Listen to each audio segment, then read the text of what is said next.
6 million roses rose rose. Princess Leonor stunned Spain ahead of royal wedding. It began at dawn. Madrid awoke to a fragrance so strong it drifted through open windows. Florists whispered, journalists scrambled, and social media lit up with one phrase, 6 million roses. By the time the palace gates opened for the morning staff, Plaza de Oriente had been transformed into a living carpet of red, pink, and white blooms. And standing at a balcony above them, Princess Leonor appeared, not in royal regalia, but in a simple cream dress, her hair loose, her face serene. People gasped. Was this an official gesture?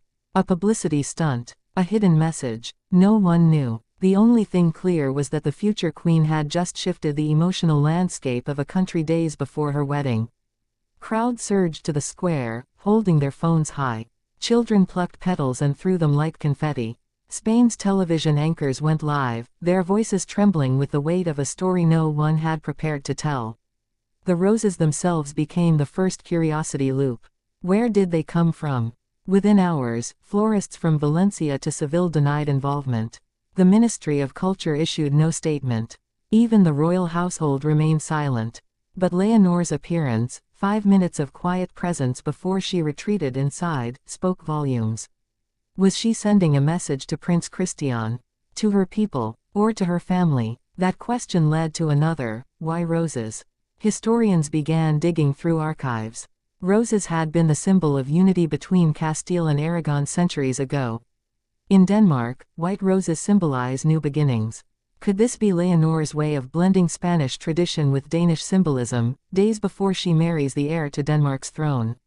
The speculation deepened. Talk shows buzzed. Newspaper columns filled. Later that afternoon, palace insiders leaked a detail. Leonor had personally commissioned the display months in advance, using her own private funds.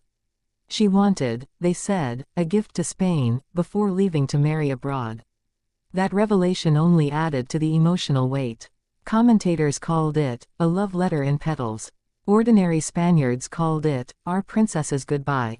Yet even that answer created new questions. Was this really goodbye, or was it a promise to return? Cameras captured the ripple effects beyond Madrid. In Seville, citizens laid roses at local squares. In Barcelona, schoolchildren drew murals of Leonor surrounded by blossoms. In Denmark, tabloids ran headlines like, "The Spanish Princess of Roses." Overnight, Leonor had transformed from a royal bride to be into a mythic figure, a young woman straddling two nations, two futures, two identities. Inside the palace, however, tension simmered. Some senior courtiers worried that such a bold, unscripted act might overshadow the official wedding ceremonies in Copenhagen. Others feared it signaled an independent streak that could unsettle tradition. Leonor's mother, Queen Letizia, was seen speaking quietly with advisors, her expression unreadable. Her father, King Felipe, maintained a public smile but avoided questions.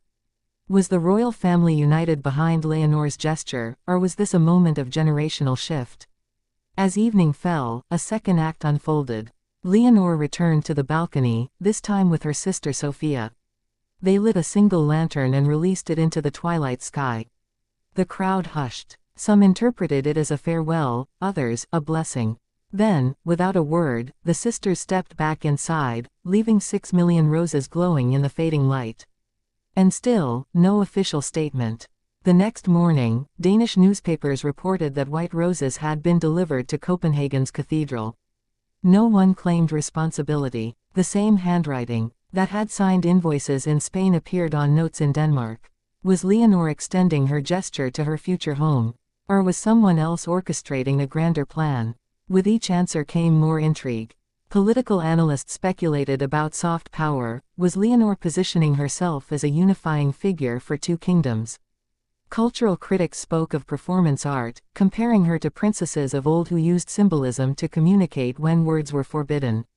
Ordinary citizens simply felt moved.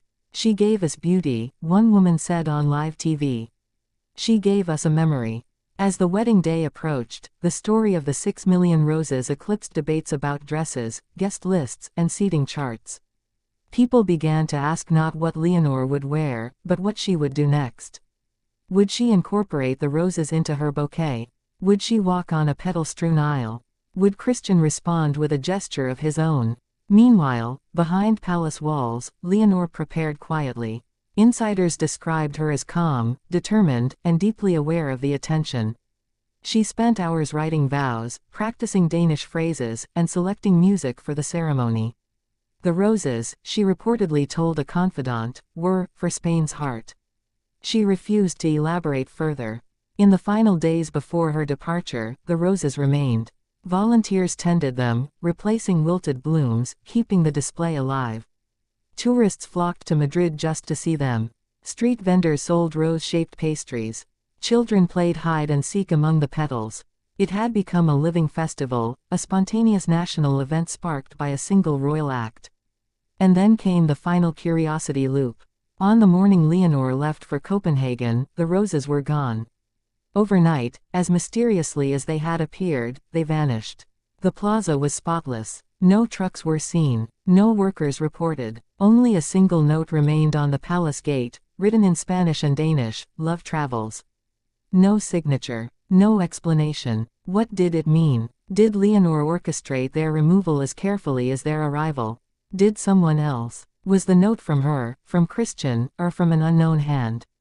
The mystery ignited yet another wave of fascination. Commentators called it the Rose Riddle. Poets published verses. Social media speculated endlessly. By the time Leonor boarded the royal plane, Spain was united not in gossip but in wonder. The princess who had been scrutinized since birth had managed, with one gesture, to turn a nation's attention from protocol to poetry. She had given Spain not just a wedding to anticipate but a story to feel.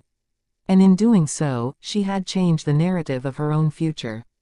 As the aircraft lifted off, cameras zoomed in on her window. She waved once, briefly. No roses in her hands, no bouquet.